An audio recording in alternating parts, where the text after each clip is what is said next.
जय हिंद दोस्तों। मैं आपका फिर से एक बार स्वागत करता हूं अपने YouTube channel political science with S के सर पर।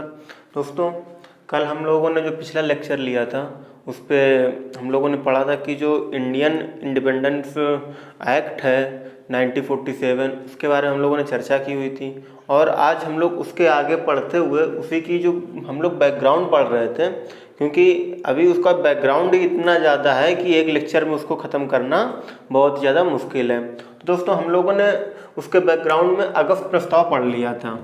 क्या पढ़ लिया था दोस्तों? अगस्त ऑफर पढ़ लिया था हम लोगों ने।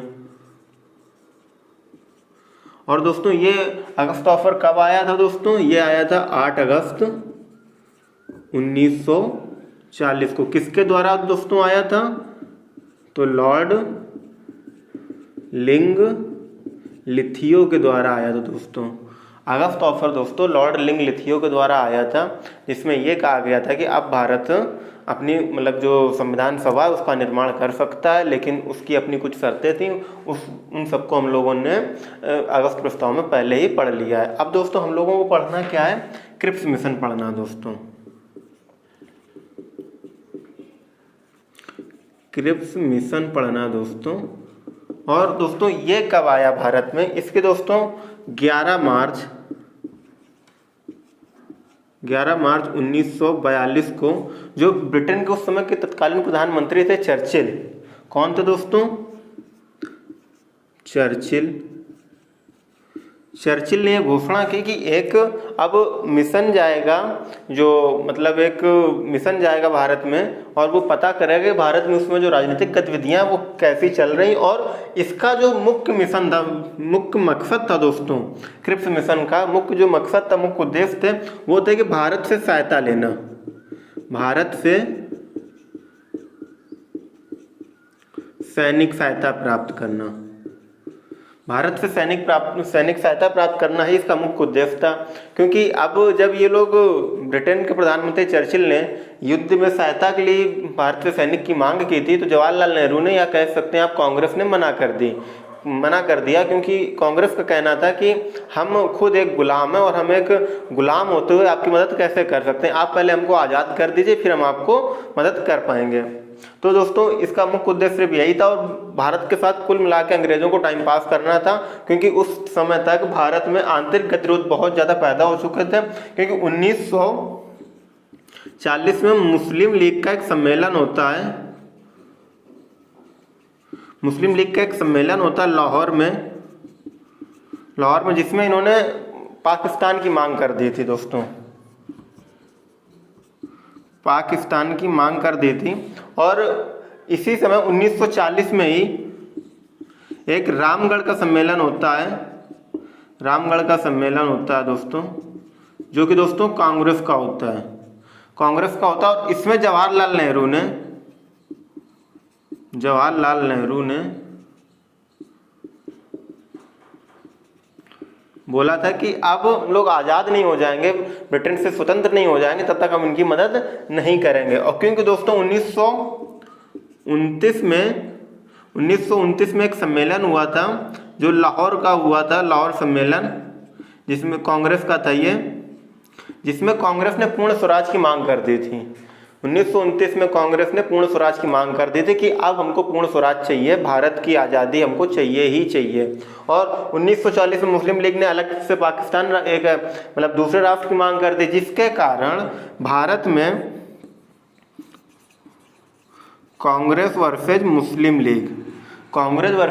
लीग की एक तनातनी हो गई दोनों के बीच में, जिससे सांप्रदायिक दंगे जो थे भारत में बहुत भड़क चुके थे, और इधर मार काट, हत्या, लूट, ये सब चलने लगी थी। और जिसके कारण, इन दंगों के कारण अंग्रेज परेशान हो गए, क्योंकि वो भारत में शांति व्यवस्था को स्थापित नहीं कर पा रहे थे। भारत में जो प्रशासन था वो ठीक से नहीं चला पा रहे थे, क्योंकि आंतरिक गतिरोध बहुत ज़्यादा पैदा हो गए थे। और दूसरा कारण दोस्तों क्या था कि 1939 से 1945 तक एक सेकेंड वर्ल्ड वॉर चल रहा था। सेकेंड वर्ल्ड वार दोस्तों चल रहा था और जिसमें ब्रिटेन को सहायता चाहिए थी सैनिकों की।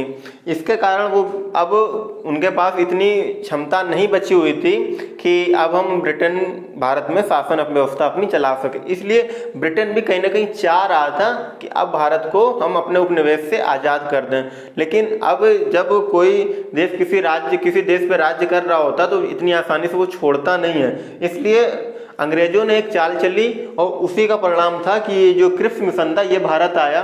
दोस्तों अब हम लोग सीधे से उन मुद्दों पे बात करेंगे जो क्रिप्स मिशन के खास ऑब्जेक्टिव थे, उनके जो मुख्य उद्देश्य थे, हम लोग उस पर बात करेंगे। अब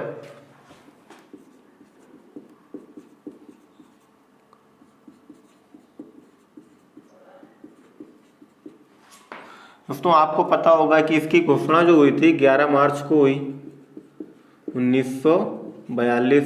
किसने की? चर्चिल ने की। चर्चिल दोस्तों किस पार्टी से थे? ये दोस्तों थे कंजर्वेटिव पार्टी से, कंजर्वेटिव पार्टी। और अब दोस्तों यहाँ से ध्यान देने वाली बात है कि 11 मार्च को इन्होंने घोषणा की, क्योंकि और 23 मार्च को क्रिप्स मिशन भारत आ जाता है।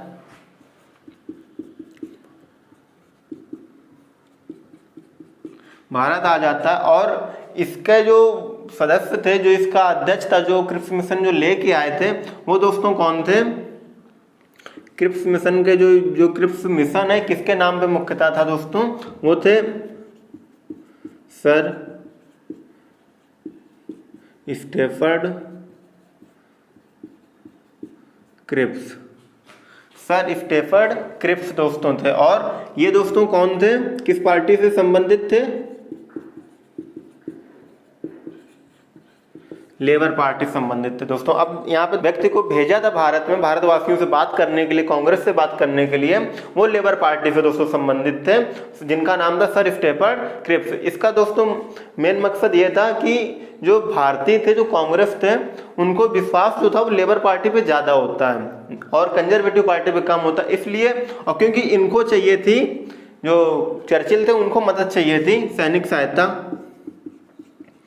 सैनिक सहायता, आंतरिक गतिरोध, आंतरिक गतिरोध को समाप्त करना, समाप्त करना। तो दोस्तों इस तरह के इनके जो क्रिप्स मिशन है, इसके इसी तरह से 2-3 खास उद्देश्य थे जिनको पूरा करने के लिए क्रिप्स मिशन भारत आते हैं। अब जो क्रिप्स महोदय थे, सर स्टेफर्ड क्रिप्स थे, ये 23 मार्च को भारत आ जाते हैं। तो ये पहले किससे मिलते हैं? कांग्रेस से मिलते हैं, मुस्लिम लीग से मिलते हैं, जो अन्य पार्टी होती हैं उनसे मिलते हैं, और जो देसी रियासत होती हैं दोस्तों, देसी रियासत होती हैं दोस्तों, उनसे भी मिलते हैं और पता करते हैं कि ऐसी कौन सी चीज़ें हैं जिन पे बात करके, ऐसी कौन सी बातें हैं जिन पे बात करके आपस में बैठ करके समझौता किया जा सके। और दोस्तों सैनिक सहायता के अभाव में ब्रिटेन युद्ध हार रहा था और उस पर अमेरिका का, यूएसएसआर का दबाव पड़ रहा था कि आप ब्रिटेन की जो कॉलोनियाँ आप उनको आज़ाद कर दीजिए। और क्योंकि दोस्तों उस समय भारत ब्रिटेन की सबसे बड़ी कॉलोनी थी जिस पर उसका शासन चल रहा था और उस पर जापान आक्रमण करने वाला था। आप दोस्तों उस समय जो जापान था वो म्यांमार वर्मा तक आ चुका था और भारत पर कभी भी वो हमला कर सकता था। इसलिए जो ब्रिटेन था बहुत डरा हुआ था और उसको सहायता चाहिए थी। इसलिए वो सिर्फ भारतीयों को कुछ बातों में उलझाना चाह रहा था, कांग्रेस को कुछ बातों में उलझाना चाह रहा था और उससे सैनिक सहायता उसको मदद के लिए सिर्फ चाहिए थी। इसलिए उसको बातों में टहला करके वो मदद चाह रहा था बस। तो जब क्रिप्स महोदय ने इन लोगों से बात की और इसके बाद 30 मार्च 1942 को इन्होंने अपनी रिपोर्ट पेश कर देते हैं, ये अपनी रिपोर्ट दे देते हैं। दोस्तों अब हम लोग पढ़ेंगे कि जो क्रिप्स महोदय थे उन्होंने अपनी रिपोर्ट में क्या बताया। जो 30 मार्च 1942 को उन्होंने पेश की, उस रिपोर्ट में क्या ऐसा था, हम लोग उस पर चर्चा करेंगे। अब इन्होंने अपनी रिपोर्ट में बताया कि भारत को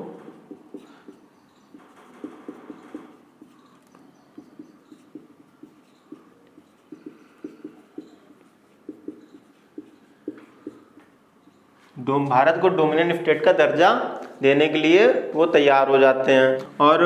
और इसी में एक और बात थी कि भारत आज़ाद तो रहेगा, भारत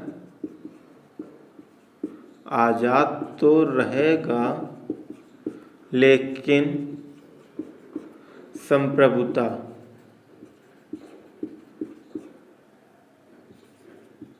ब्रिटेन के पास रहेगी। दोस्तों इन्होंने एक बात बोली कि भारत को हम आज़ाद कर देंगे, भारत को डोमिनियन स्टेटस का दर्जा दे देंगे, लेकिन जो अंतिम शक्ति है, जो संप्रभुता है, वो ब्रिटेन के पास ही रहेगी। और दूसरा इन्होंने क्या बोला दोस्तों, बोला ब्रिटिश भारत व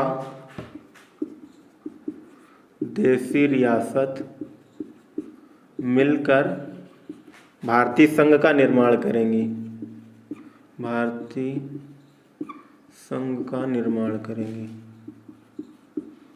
करेंगे। तीसरा दोस्तों उन्होंने बोला कि ये जो संविधान सभा का था, संविधान सभा का निर्माण।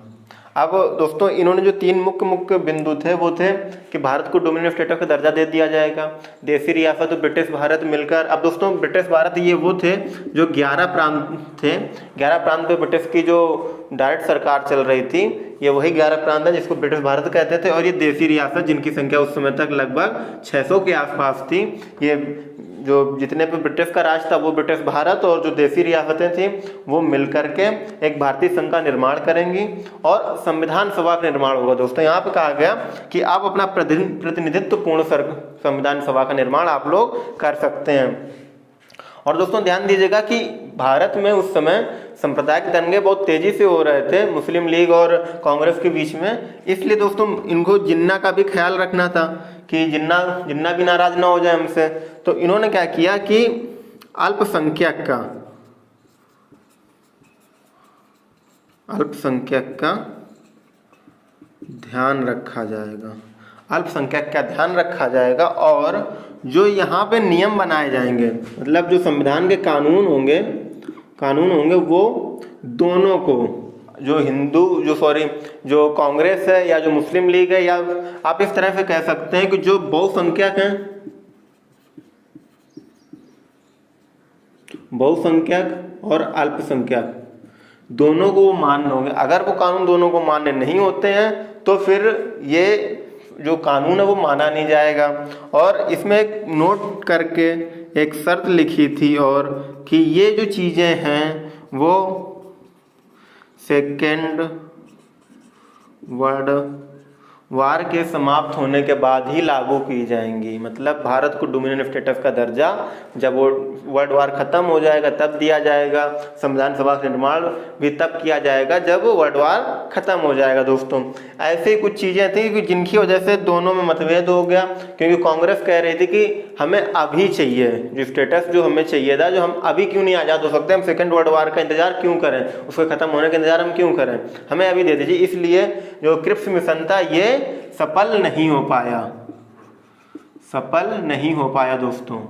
और दोस्तों क्रिप्स मिशन की जो कांग्रेस के कुछ लोग थे उन्होंने आलोचना भी की है। ये गांधी जी ने इसको पोस्ट डेटेड चेक कहा है। गांधी जी ने दोस्तों क्या कहा है, पोस्ट डेटेड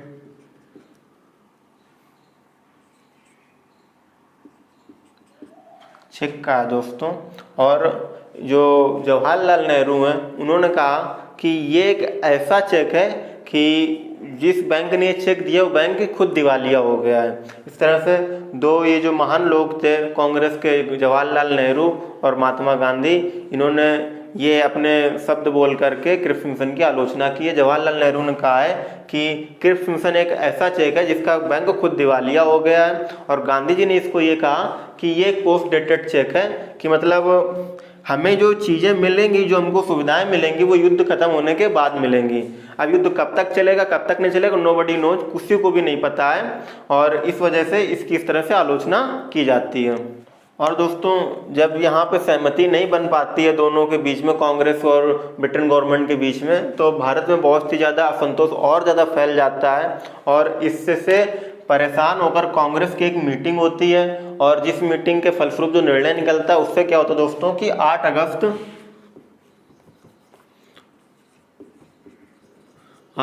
1942 से भारत छोड़ो आंदोलन शुरू कर दिया जाता है।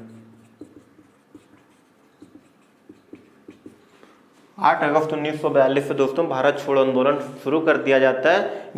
ये दोस्तों गतिविधि इन्हीं गतिविधियों का परिणाम थी कि जो ब्रिटेन और कांग्रेस या मुस्लिम लीग के बीच में सहमति नहीं बन पाई, जिसके कारण जो क्विट इंडिया मूवमेंट था 1942 गांधी जी का जो अंतिम मूवमेंट था वो शुरू कर दिया जाता है। अब दोस्तों इसके बाद समय काल बीतता चला जाता है, द्वितीय विश्व युद्ध उधर चल रहा होता है, तो अमेरिका और यूएसएसआर भी इस युद्ध में कूद पड़ते हैं दोनों, और इस तरह से कहीं ना कहीं ब्रिटेन युद्ध अब जीतने लगता है। वो एक अलग की बात हो गई दोस्तों। लेकिन अब क्या होता है इस घटनाक्रम में, क्योंकि हम लोग दोस्तों पढ़ रहे थे कि जो भारतीय स्वतंत्रता अधिनियम 1947 उसकी जो पृष्ठभूमि हम लोग उस पर चर्चा कर रहे थे, तो अब ज़्यादा हम लोग अपने लेख से भटकेंगे नहीं दोस्तों, और हम लोग अब बात करेंगे कि जो अब इसके बाद कैबिनेट मिशन आता है भारत में।